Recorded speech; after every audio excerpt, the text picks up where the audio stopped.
Y'all went absolutely bananas over that sissy squat video. That's cool, man. I appreciate all of y'all. That was a cool little surge or whatever happened. It means the world to me. Y'all are tuning in to watch my videos and y'all care and y'all are saying I'm inspiring you.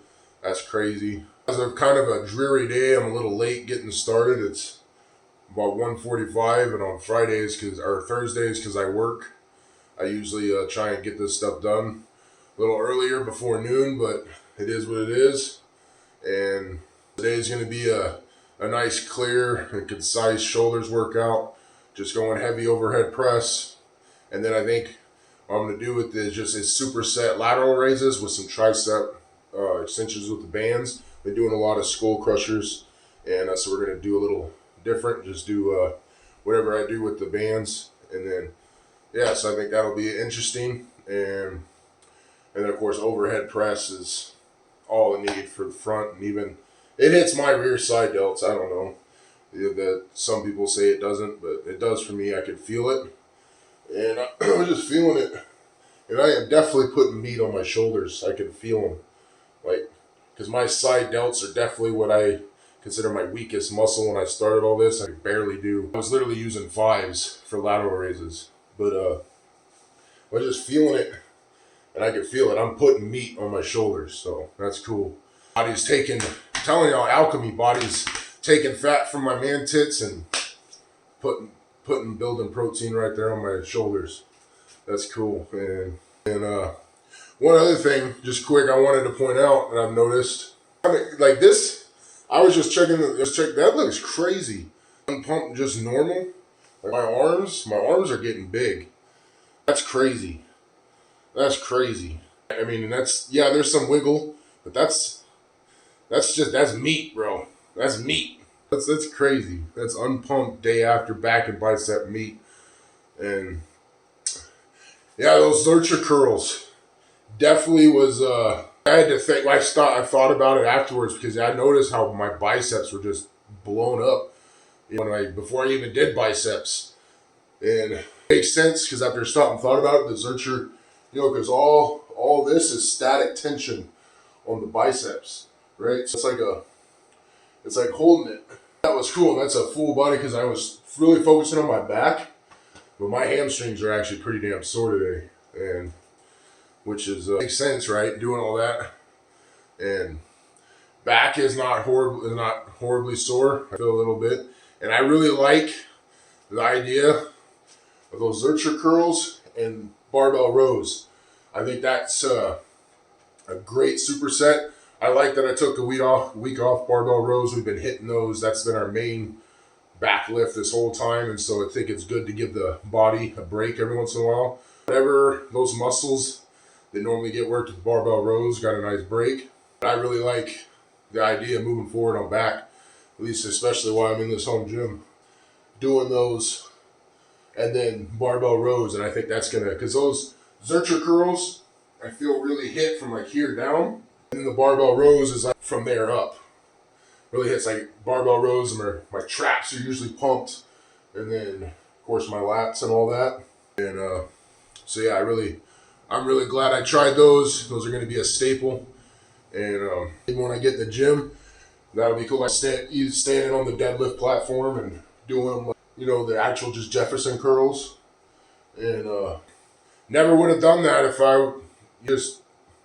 That's why I'm such a proponent of just trying shit sometimes. I'm pretty sure that's like against all the rules, rounded back, lifting solely with your back.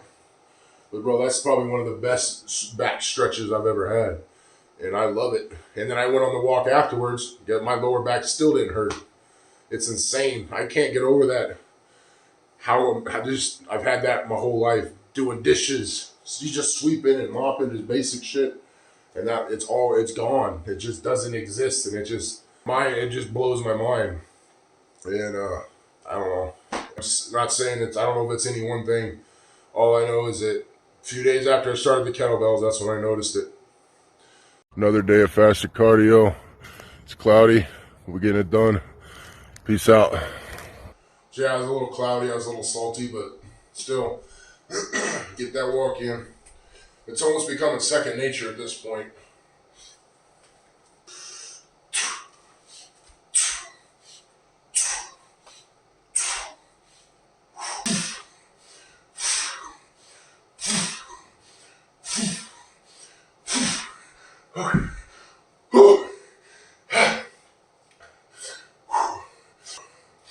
know how many that was, but it feels good. I'm happy with that. Whew.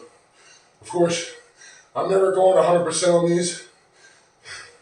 It's right around 90%, 80, 90%. It's a warm up, and it's a habit. That's how all this started. Is I committed to doing 5 minutes of cardio a day. Whether it was walking, I was really just walking down the street and back, or 5 minutes on a recumbent bike. That's how all this started. And so that's basically what this is. And I love it for a warm up. Like, I'm almost positive this is going to be a permanent warm up for me. Just a single 80 to 90% kettlebell AMRAP. Whew. Warms up my whole body. I used to do jumping jacks, but this is way better than jumping jacks. All right, but on days like this, I'm definitely going to warm up my rotators.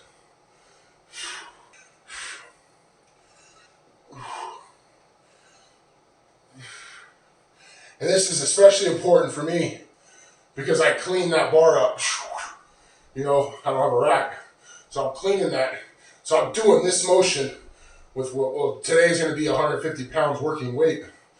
You know, so I want to make sure my rotators are nice and warm.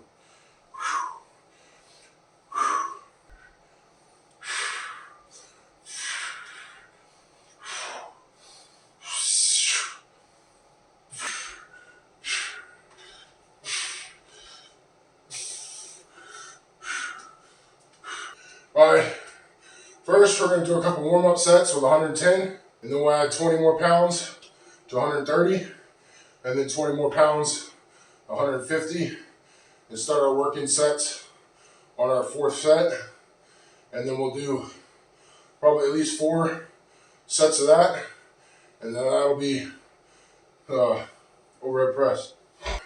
Definitely want gloves for this, because that bar gets slippery when I get sweaty. The last thing I want is to drop a 150-pound bar right on my face. Not to mention all my weights would explode. Which is probably worse, honestly.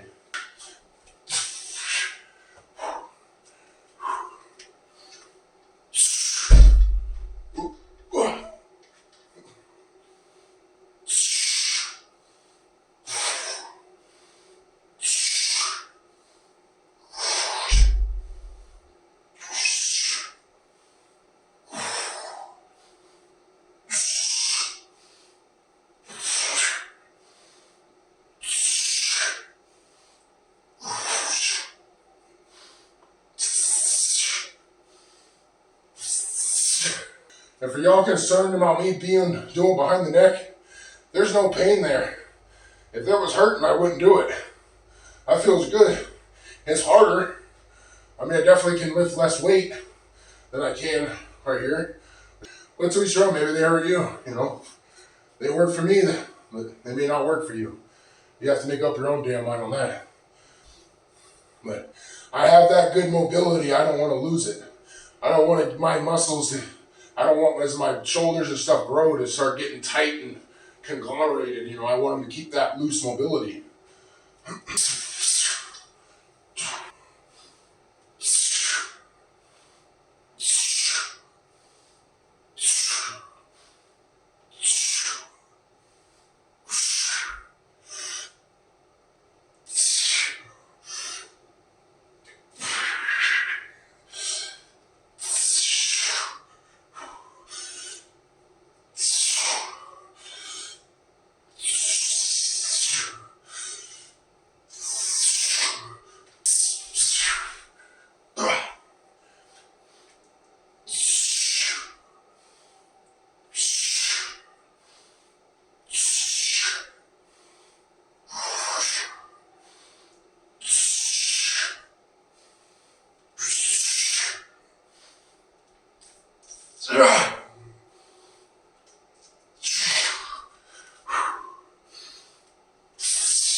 Can I get one more? Yeah. Oh, woo! There we go. Woo! Good set. All right. Now let's bump it up to 150.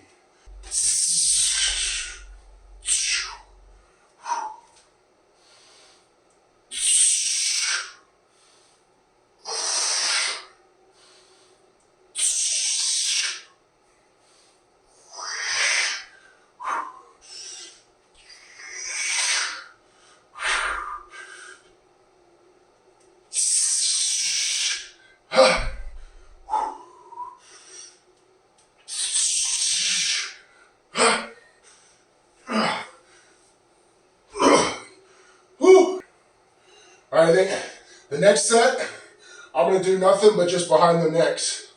And then the last two, we'll do nothing but front. So that way I can maximize each for at least a couple sets. So yeah, this fermented hot sauce. If y'all have never tried this, it's absolutely delicious. I haven't made it in a long time. Shame on me because it's so good for you and so amazing. I need to make me a big batch of sauerkraut too. That'll be coming up.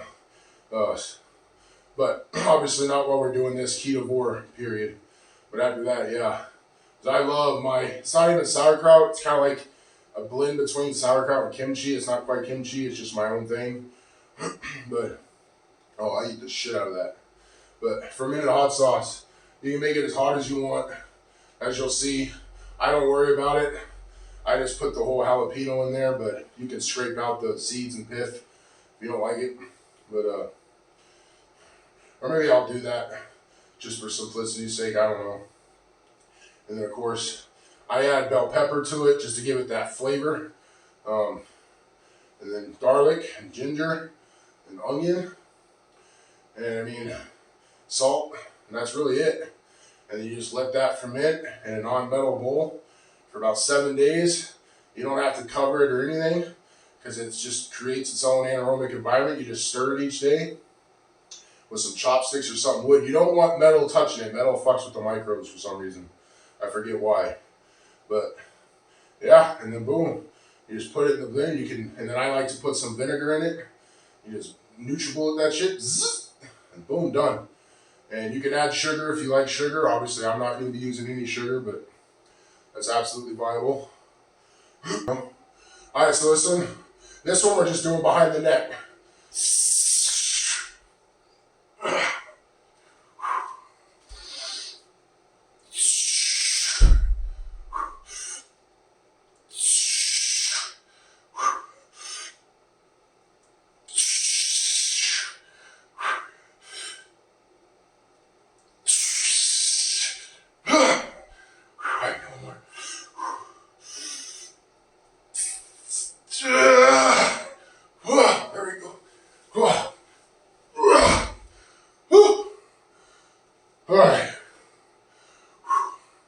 There you go. Now the next two sets, we're just gonna do front. Oh yeah, great overhead press session so far. Loving it. Always do, but probably why my shoulders are growing. Overhead press. I think one of the most underrated exercises there is, because people are so worried about triggering other stuff. It makes no sense to me. But, you know, what do I know? I am literally just starting out, self-taught, but my ideal is, that's why I don't have to fuck with core. Overhead press, massive core. Bent over rows, massive core. Exert curls, massive core. When I start doing them again in the gym, deadlifts, massive core. Squats, massive core. Bench, still working your stabilizers and core. I mean, I work core every workout without working core, so W. W overhead press. And then I feel it in my side delts, especially like, or maybe it's just half because it's more like from here over, but I definitely feel them. And I can actually feel like a little lump, right, where it's getting a little pumped, like right here, I can feel it lumpy. And like I said, I think this and my biceps are the two things I notice the most mass accumulating. Triceps too, a little bit, especially biceps and shoulders. Really putting muscle on there. I can really feel it. I mean, from day one, that's why I've always done the heavy curls, whether, I don't really, whatever, regardless what people say. Because I know how they feel, I know how my body responds to them. And I like that functional, and that all that transfers like right here, what I'm doing right now. You know, if this was all I was doing once a week, you know, that's a lot of stress. But since I'm constantly working all these stabilizers, every fucking workout, just from the ground up, start with that 100-pound barbell all the way up, and building it so, you know, all those fucking tendons and and stabilizer muscles and little muscles, gluteus medius, and these little IT band and those little forearm muscles and all these little muscles are getting worked because I'm constantly stabilizing everything. But that's my philosophy. I want to eventually be able to grab a fucking 300-400 pound rock and fucking toss that bitch if I have to without blowing shit up. So that's where my mind is at. If I need to, I want to be able to pick up awkward, heavy shit without hurting myself. And this is how you do that, in my opinion. It's not doing pretty isolation exercises every week for years on end. That's just my opinion. And that's for me. I'm not no one's dad. I'm not trying to tell anyone, anybody, anything. I'm just documenting and explaining what I'm doing and why I'm doing it. And what works for me. I'm more concerned with functionality than I am being pretty right now. And probably I don't think that'll ever change, actually. I will be abundantly happy at about 17, 18% body fat. From what I've seen from Eddie Hall, Brian Shaw, even Sam Solik, these guys, Sam Solik is bulky form. Eddie Hall, he's big, strong man, even, what's his name? The current one. The nice guy. I can't think of his name. He's cool. I just can't think of his name. He's in that percentage range. That's what I want. I don't really care about being leaner than that. If I'm that, I would be extremely happy. I want that safety net. I want that 18% body fat, 20% body fat safety net. Because that's armor. And that's, sun never goes down and you need to survive for a while without food. I want that safety net and I want the experience working in a fasted state. While I do this, I could go for a day or two fasted and I'm going to be leagues ahead of the average person just because I have so much body fat and I've worked that muscle or whatever you want to call it, that metabolic thing. So I can work and survive fasted without breaking down and deteriorating a lot faster than the average person. You never know what's going to happen. Hell, I broke down in the middle of nowhere in Alaska before. And there's places driving where somewhere you can be lucky one person a week drives by you. So you watch some of Les Stroud shit. Stuff like that happens. You never know when something like that might happen. And you go days without food. And you sit there and break down and die because you just can't handle it. That's no good. And if you don't know who Les Stroud is, he's the Survivor Man. That's back in the 2000s. History Channel was the shit before it got all fucked with bullshit reality.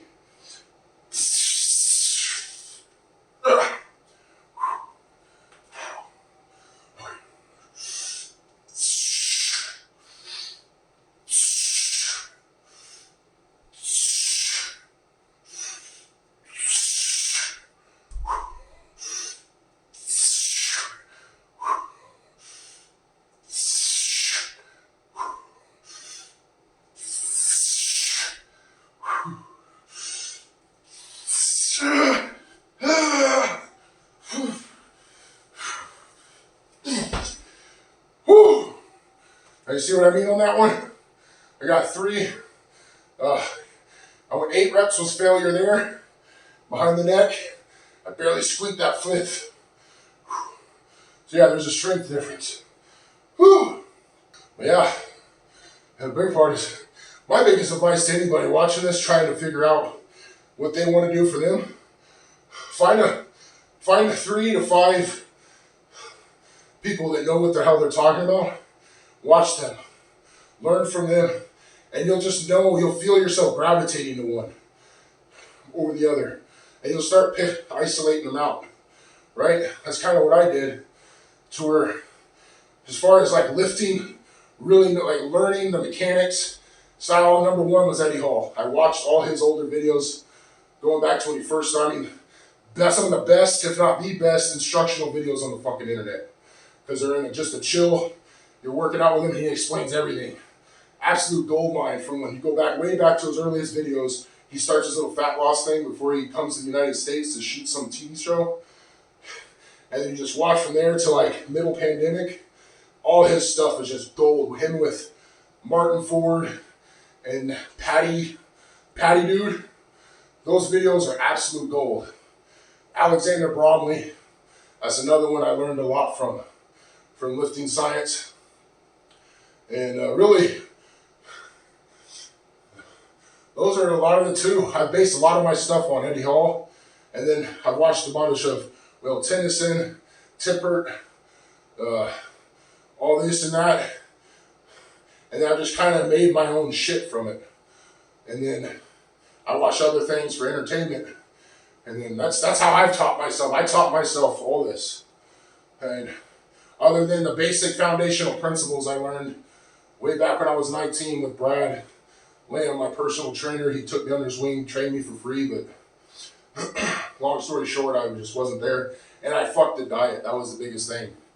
Every weekend, I just blew my diet. I mean, I just drew a just giant fucking load right on it. So, you know, I'd do eat this oat bran and chicken and broccoli and rice and shit during the week, couscous. And shit on the weekend, bro. Big ass pot of rice, like a fucking block of cream cheese, a fucking 3 pounds of cheese, and fucking bunch of hamburger or sausage or something, mix that up, and I'd fuck that whole pan up. I'm telling you, dude, I would. That's why I don't do that diet, because I can't. That's just not me. OMAD saved my life perfect. You try to have me eat 4 or 5 skimpy meals? Nah, man, my brain's like, fuck you, bro. We ain't doing that shit. I don't know why, but my brain just doesn't respond to that. It's because probably when I was younger, I actually went through some serious periods of hunger. I mean, I've eaten out of trash cans. I've literally been starving. And, you know, KW, yeah, it seems funny, but literally, I mean, I've literally eaten out of trash. So, you know, I know what it's like to be hungry, like actually fucking hungry. And I think that may be another reason why fasting came naturally to me, because I did a lot of fasting even as a kid at periods of time, especially as a teenager. So, yeah, anyways. So the point is, find what works for you. Maybe that 4 or 5 bro meals from like Renaissance periodization, that's perfect for you. That's absolute dog shit worst thing in the world for me. But that's just how my brain works. You know what I mean? That's find what works for you, incorporate it, and then fuck what anyone else says about it if it's working for you. Listen, absorb their information. So okay, so fuck that may be the wrong language. Listen to people that know what they're talking about, and then incorporate what works for you. Don't force something. In my opinion, don't force something just because someone else says it's the best. Because what's best for them is not necessarily what's best for you.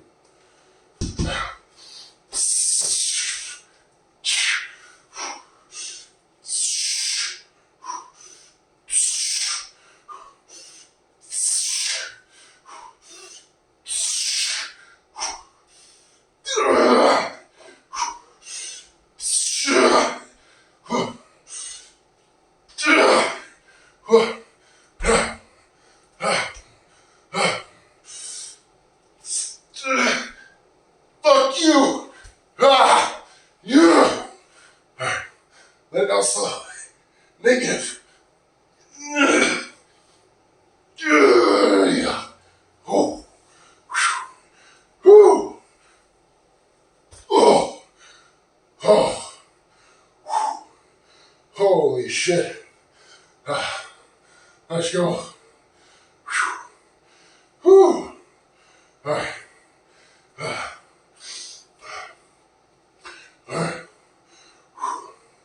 Overhead press done. Now we go to lateral raises, tricep extension.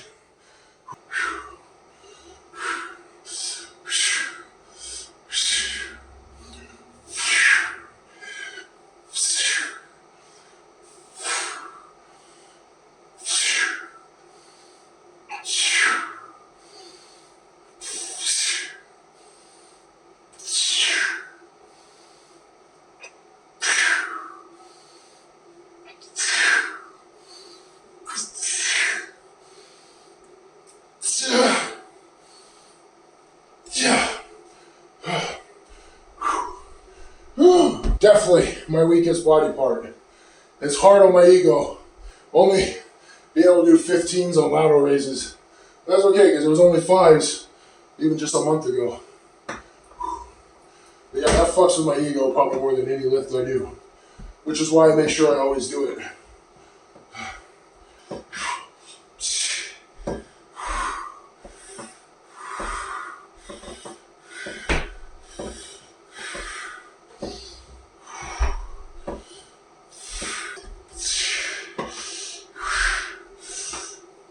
Oh yeah, that's better.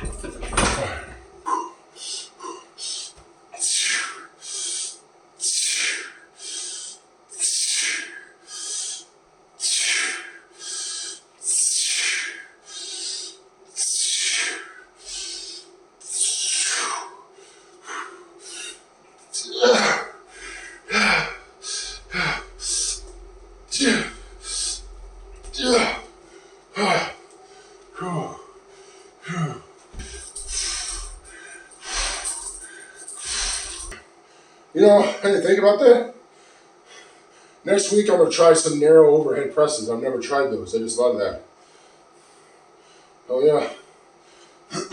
Which overhead press already hits your triceps pretty damn good. Which is why I usually only do 4 sets of triceps.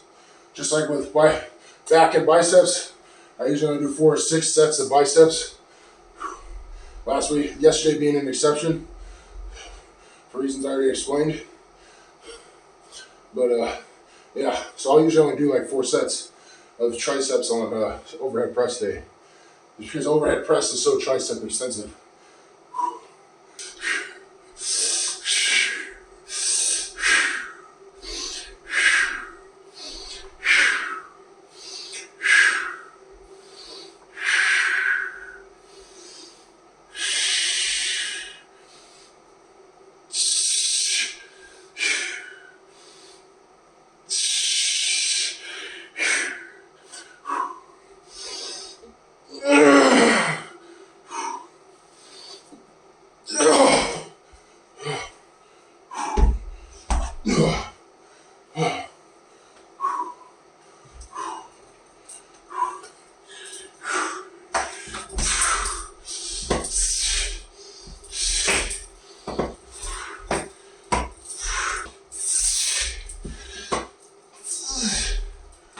Don't forget, after this workout, we're not done. We got fermented hot sauce to make. So make sure you stay tuned for that, if that's something that interests you. If you're enjoying this, please share it with your homies. That helps me more than anything. So this set, I'm going to superset the 15 lateral raises with the 5s and what I call flutter raises. Just to make sure we torch our side delts as much as possible.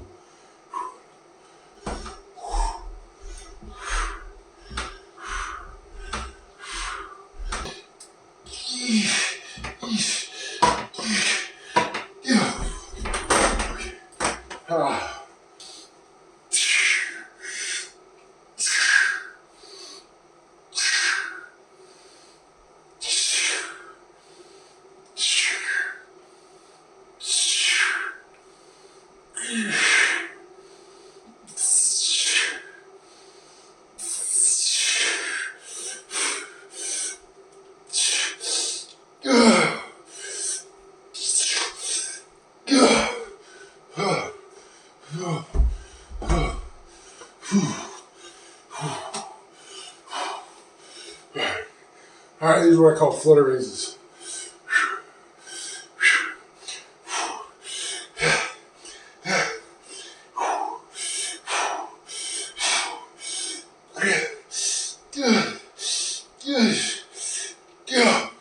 One, two, three, four.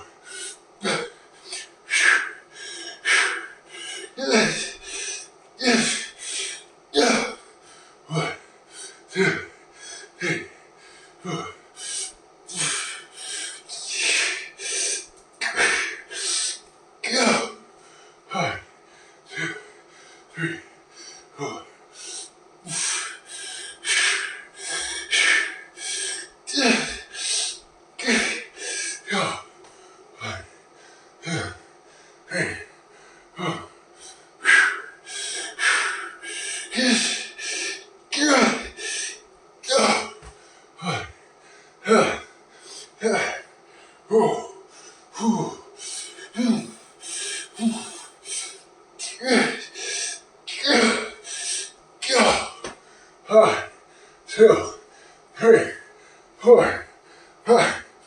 Yeah. Yeah. Yeah. Yeah. 1, 2, 3, 4.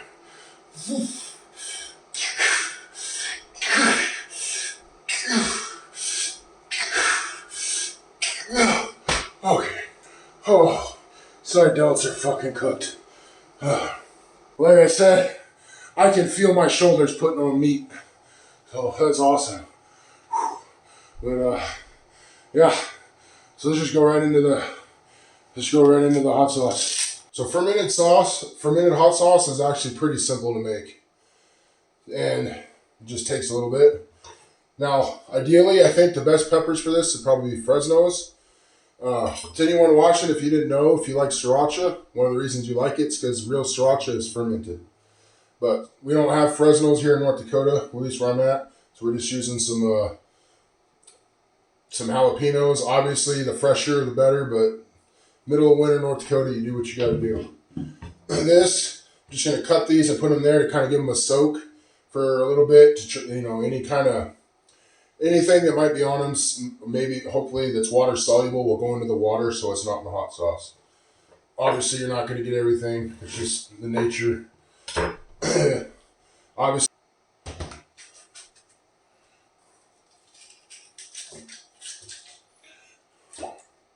Now be careful when you're doing this.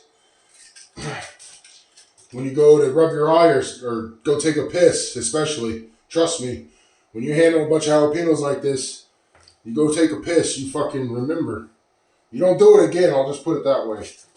And again, I don't really have a recipe. I just do all this by eye and feel like I do everything. But I understand basic fermenting principles. Salt is what keeps the microbes at bay and the anaerobic environment. No oxygen.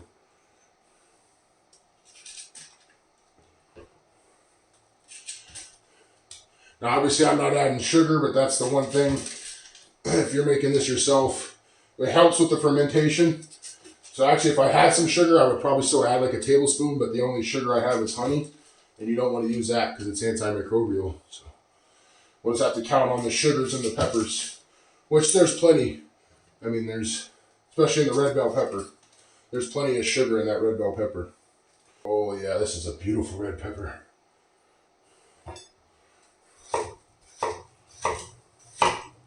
One thing I wish I would have got, but I forgot, was a habanero.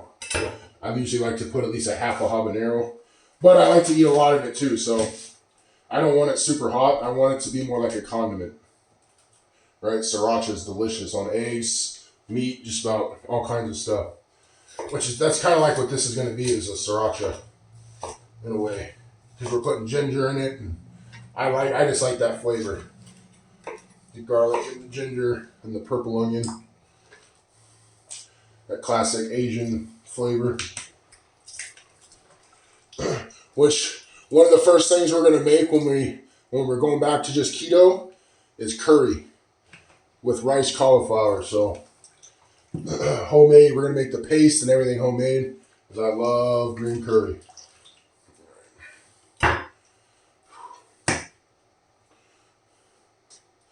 Alright, so we're just going to kind of agitate this a little bit.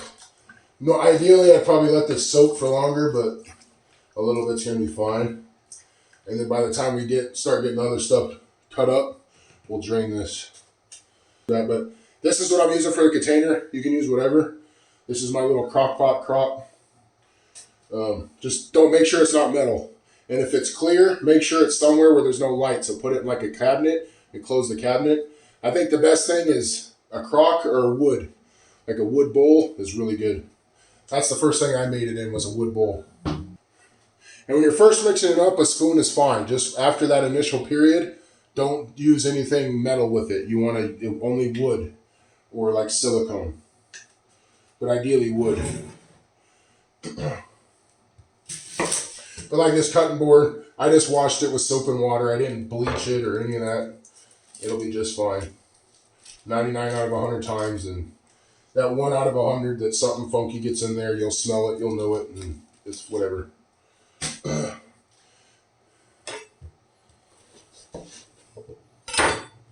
At least that's my opinion.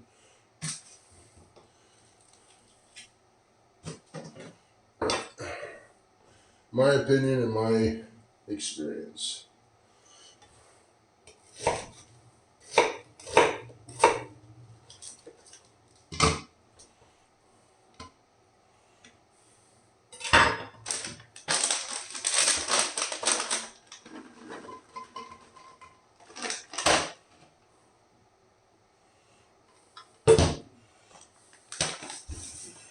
And again, to each their own. You probably won't like that much garlic, but I love the garlic.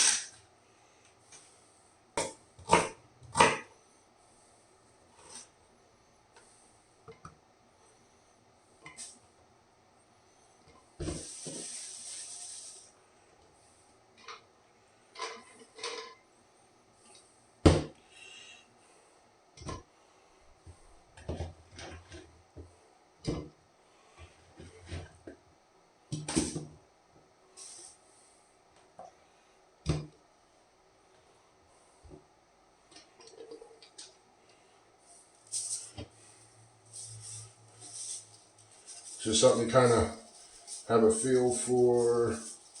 There we go. And then I'll taste it afterwards.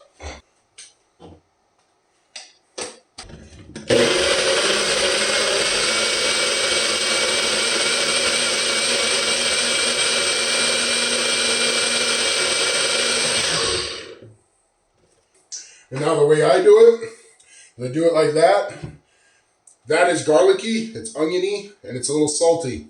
Now I just add all the peppers. I don't know how to explain it other than that. But, yeah.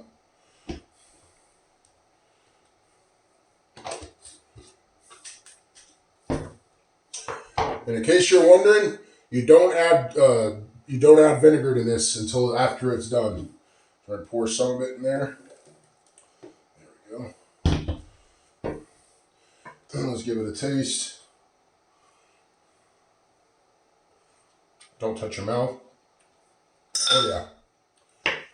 Oh yeah, there we go.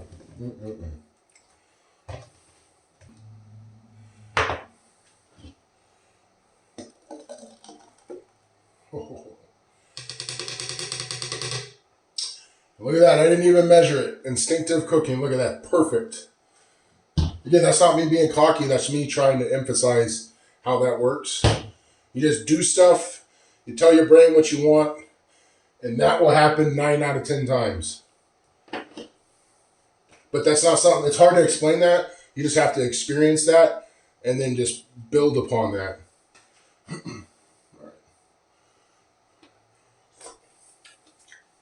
Oh, that's going to be so good. A little more salt. You want it to be salty, but not like overpowering salty. But you definitely want it to be salty because that's important for fermentation. All right. Now that,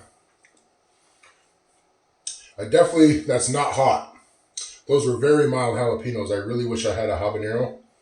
But that's okay, because a lot of times it gets hotter as it ferments, and that's it. And now, it doesn't need, you can do this uncovered. I usually will just put like a paper towel on there, or like in this case, it's a loose lid. That's it. This will protect it, and then you just stir it once a day. And just leave it for 7 days, and like... So I'm just putting it back in here. And I'm just going to put this up in my closet or cabinet and close the cabinet window. There you go. And there you got some fermented hot sauce in about 7 to 10 days. So I'll probably show the progress, as it starts bubbling and all that. But so yeah, now you just wait. It's that simple, easy as that. And then you just make it to your taste and you learn. So you make it and then you ferment it. You're like, ooh, I want some more of this, some more of that. And that's kind of how I learned. You just get a feel for it. I used to have this stuff around all the time, and I think I'm going to start having it again because it's such an easy, simple way to get those probiotics in you. It's some good fermented hot sauce. So, hope you enjoyed it. Hope you enjoyed the workout. Peace the fuck out, yo.